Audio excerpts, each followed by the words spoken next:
नमस्कार, ESPN 9 news में आपका स्वागत है। मैं हूं आपके साथ दिनेश कुमार।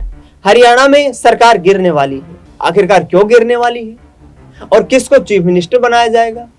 क्या यहां पर कांग्रेस पार्टी सरकार बनाने की पोजीशन में आएगी? क्या भारतीय जनता पार्टी इतनी कमजोर हो गई हरियाणा में कि अब सरकार बचाने की भी यहां पर उनको तमाम उलझनों का सामना करना पड़ रहा है? क्या तमाम अड़चनें जिस तरीके से आ रही हैं, क्या भारतीय जनता पार्टी का संगठन इन तमाम अड़चनों से निकलने के लिए उसके पास कोई खास रणनीति तैयार नहीं है? ये तमाम सवाल उस वक्त खड़े हो जाते हैं जब 4 जून के पहले तमाम नेताओं की तरफ से कहा जा रहा था कि 4 जून के बाद हरियाणा में सियासी मानचित्र बदलने वाला है। इनमें प्रमुख चेहरे के रूप में थे राव इंद्रजीत सिंह और अनिल विज।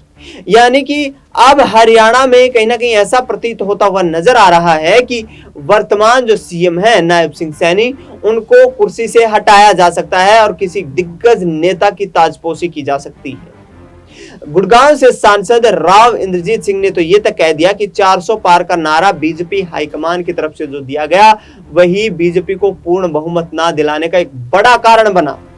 इसके साथ साथ यहां अनिल विज को दिल्ली तलब कर लिया गया है। हाईकमान के द्वारा अनिल विज को दिल्ली बुलाया गया। केंद्रीय गृह मंत्री अमित शाह से मुलाकात करते हैं, जेपी नड्डा से मुलाकात करते हैं, नितिन गडकरी से मुलाकात करते हैं और इन तमाम दिग्गज नेताओं से हुई मुलाकात के बाद ये सियासी चर्चाएं और तेज हो गई हैं कि क्या हरियाणा में अब अनिल विज को मुख्यमंत्री बनाया जाएगा? क्योंकि अनिल विज लगातार पिछले वक्त जिस तरीके से नायब सिंह सैनी की ताजपोशी हुई, जिस गुस्से में वो विधानसभा सदन से बाहर निकल करके पहुंचे और उसके बाद राजभवन में शपथ ग्रहण समारोह के दौरान भी मौजूद नहीं रहे, तो ऐसे में तमाम ये सवाल खड़े हो जाते हैं कि इस तरीके की गतिविधियों को अनिल विज ने आखिरकार अंजाम क्यों दिया और क्या अनिल विज पार्टी संगठन के फैसले से नाराज है? उन्होंने ये भी कहा था कि ये फैसला मेरे लिए एक बॉम्ब शेल जैसा था। मेरे ऊपर यहाँ पर जिस तरीके से चीजों को थोपा गया और यहाँ संगठन ने एक बार भी फैसला लेने से पहले कोई विचार नहीं किया, तो आखिरकार ऐसा हुआ क्यों?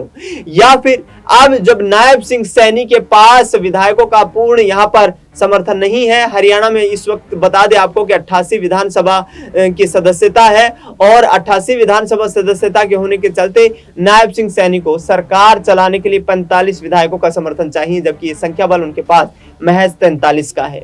यानी कि 2 विधायकों की कमी खलती हुई नायब सिंह सैनी को इस सरकार को चलाने में नजर आ रही है। भूपेंद्र सिंह हुड्डा बार बार प्रेस कॉन्फ्रेंस कर रहे हैं, दुष्यंत चौटाला बार बार आरोप लगा रहे हैं कि नैतिकता के आधार पर नायब सिंह सैनी को इस्तीफा दे देना चाहिए, क्योंकि संवैधानिक रूप से देखें तो उनके पास सीएम की कुर्सी पर बैठे रहने का अब कोई अधिकार नहीं है। ऐसे में अनिल विज को दिल्ली बुलाकर क्या जेपी नड्डा, अमित शाह ने आश्वस्त कर दिया है कि हरियाणा की कुर्सी पर उनका यहाँ पर जो है एक सिरमौर उनको किया जाएगा, उनकी ताजपोशी होने वाली है? और क्या भूपेंद्र सिंह हुड्डा जो बार बार ये कहते हुए नजर आ रहे हैं कि हम हरियाणा में भारतीय जनता पार्टी की सत्ता को बेदखल कर देंगे, क्या ऐसा होता हुआ प्रतीत होगा?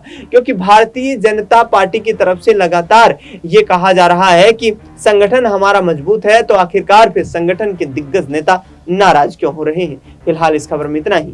देश दुनिया की तमाम बड़ी खबरों के लिए आप देखते रहिए एसपीएन 9 न्यूज।